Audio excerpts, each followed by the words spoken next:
Just a note from Dr. Mensink from the practice. Wanted to talk on this week a little bit about bioidentical hormones. As you all know, I'm a big fan of bioidentical hormones. Bioidentical hormones do amazing things. They don't make you live any longer, but they make you live younger. There's several issues with bioidentical hormones. They're getting more and more popular, but 1999 Women's Health Initiative came out. Make a long story, very short, is that the Women's Health Initiative showed that Premarin, estradiol, and a lot of the other non-synthetic or synthetic hormones that were used for menopause were found to cause cancer, clots, and strokes, and a lot of bad things. And in fact, they were changed, stopped overnight, and a lot of women suffered. They redid those studies about 4 years later with what are called bioidentical hormones, the same hormones your body makes. And lo and behold, it lowers the risk of cancer, strokes, and clots. It's not zero, but it's very low. Number two is a second thing that we found. In fact, the latest studies about a year ago are suggesting, we're not there yet, that if bioidentical hormones are done correctly, the risk of taking bioidentical hormones is lower than not taking the hormones. I mean, it's amazing what's coming up. The problem we've had is that bioidentical hormones most doctors don't even know that they're aware of them. There's no drug company that will make a medicine out of bioidentical hormones because they can't patent your own body hormones, so they have to be compounded, which is a bit of an issue. But the second issue is many doctors are getting all of their drug information from the drug reps. There's no drug rep peddling this, so they don't even know the difference between bioidentical hormones. This is especially true with testosterone. A lot of doctors don't even know really what bioidentical testosterone is and what it can do for our men. You have to essentially take training for this. I took a hormone fellowship. I think there's only 2 people in town that have taken their bioidentical hormone fellowship to learn how to do this. But amazing things are done. Now, let's talk in reality what happens. To do bioidentical hormones correctly and keep your levels way up here, like my wife and I, when we go to our bioidentical hormone doctor and for our labs and our prescriptions and for everything, it's about $6,000 a visit for both of us. Bioidentical hormones have been reserved for the rich and famous, these concierge practices where money is no object.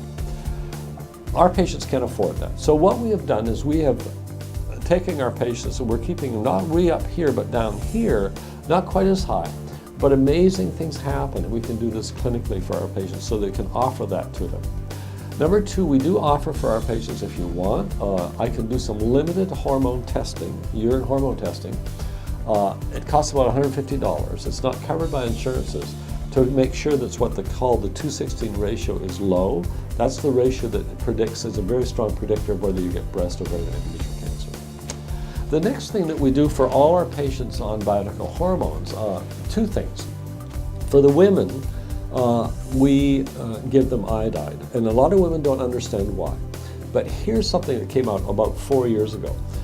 If you all remember this power plant in Japan in Fukushima that blew up, spreading cesium-134 all across the West Coast. Anyhow, make a long story short, in Japan, the cancer rates are going through the roof.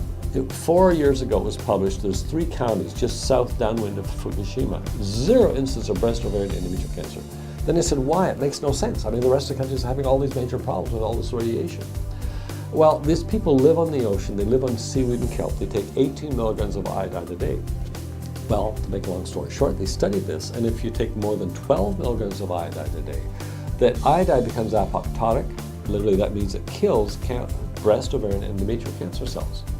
So, and it also, the iodine, when you take that level, lowers the amount of breast and ovarian cyst production that can be a precursor, especially carbon-resistant breast disease, a precursor to the cancerous changes in the breast.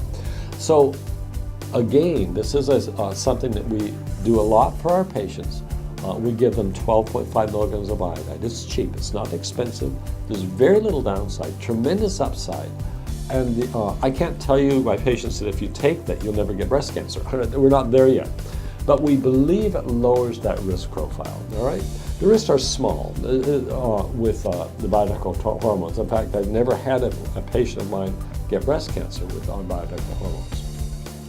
But the risk is not zero, and we do several things. We make you have your mammograms every year. all right? Number 2, we want you to take iodine. For men on testosterone, we have the men, there's a small risk of prostate cancer.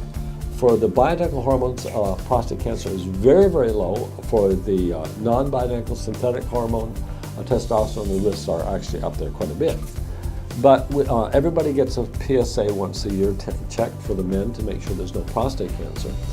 Number 2, this came out about a year ago, a little over a year ago, almost 2 years ago. But we had studies showing that if we keep your vitamin D3 levels above 80 for men, which we try to do, as you all know, and I give you iodide for men, the risk of prostate cancer goes to zip, just almost nothing. All right, again, it's cheap, it's safe, very little downside, tremendous upside, there's a bunch of other things. And again, for the guys, I can't tell you, you never get prostate cancer if you do that, but we believe it lowers that risk. And those are one of the things I just want to mention because we have a lot of patients that don't understand it, and this will help it make it more clear for you. Thanks for belonging to the practice.